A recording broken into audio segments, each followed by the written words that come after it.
In today's video, I am going to teach you how to add, edit, customize, and link text in Wix. To begin, make sure you are already logged into your Wix account. Open the website you want to work on, then click Edit Site to enter the Wix editor. Once you are inside the editor, go to the left toolbar and click the Add Elements button, marked with a plus sign. From the menu that opens, select Text.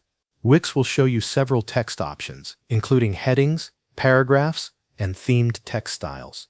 Choose the type of text you want to use, then drag it onto your page and place it where you want it to appear. Next, double-click the text element so you can edit it. Type in your new text and replace any default wording with your own content.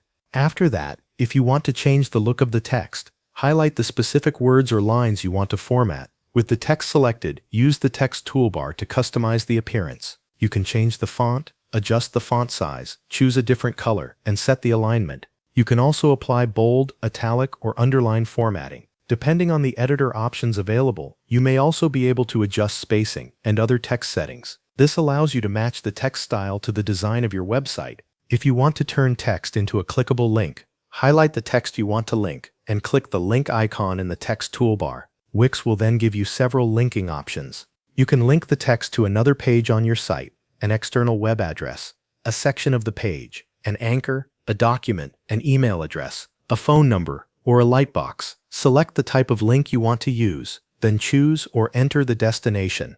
Once everything looks correct, click Done to apply the link. When you are finished editing and formatting your text, click outside the text box to save the changes. This will return you to the normal editor view.